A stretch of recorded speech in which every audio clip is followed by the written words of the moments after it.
എറണാകുളം ജില്ലാ ഒളിമ്പിക് അസോസിയേഷന്റെ ആഭിമുഖ്യത്തിൽ നെല്ലിമറ്റം സെയിന്റ് ജോസഫ് സ്കൂളുമായി സഹകരിച്ച് ലഹരി വിരുദ്ധ ബോധവൽക്കരണത്തിന്റെ ഭാഗമായി പെനാൽറ്റി ഷൂട്ടൌട്ട് മത്സരം സംഘടിപ്പിച്ചു.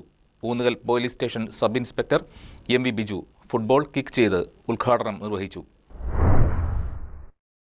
Operation Toofan the narcotic hunt എന്ന സർക്കാർ പദ്ധതിക്ക് പിന്തുണ പ്രഖ്യാപിച്ചുകൊണ്ടാണ് ലഹരിക്കെതിരെ ഗോളടിക്കാം സമ്മാനം നേടാം എന്ന പരിപാടിയുടെ ഭാഗമായി എറണാകുളം ജില്ലാ ഒളിമ്പിക് അസോസിയേഷന്റെ ആഭിമുഖ്യത്തിൽ നെല്ലിമറ്റം സെയിന്റ് ജോസഫ് സ്കൂളിൽ പെനാൽറ്റി ഷൂട്ടൌട്ട് മത്സരം സംഘടിപ്പിച്ചത്.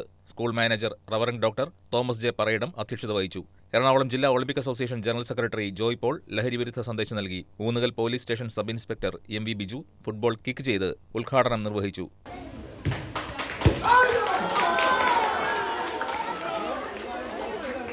ഇന്നത്തെ സാമൂഹിക സാഹചര്യത്തിൽ കുട്ടികൾ മൊബൈൽ ഫോൺ ഉപയോഗം കുറച്ച് കായിക രംഗത്തേക്ക് കൂടുതൽ ശ്രദ്ധ തിരിക്കണമെന്നും ഇഷ്ടമുള്ള കായിക ഇനങ്ങളെ ജീവിതത്തിന്റെ നല്ല ലഹരിയാക്കണമെന്നും അദ്ദേഹം ഉദ്ഘാടന പ്രസംഗത്തിൽ പറഞ്ഞു. ഹെഡ്മാസ്റ്റർ വിനു ജോർജ് ലഹരിവിരുദ്ധ പ്രതിജ്ഞ ചൊല്ലിക്കൊടുത്തു.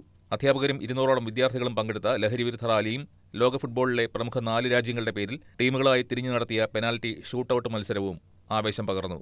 MBTA പ്രസിഡന്റ് ഷീജ ജിയോ സ്വാഗതവും സ്റ്റാഫ് സെക്രട്ടറി ഫെബി ജോസഫ് പാറയിൽ നന്ദിയും രേഖപ്പെടുത്തി. News desk KCV news.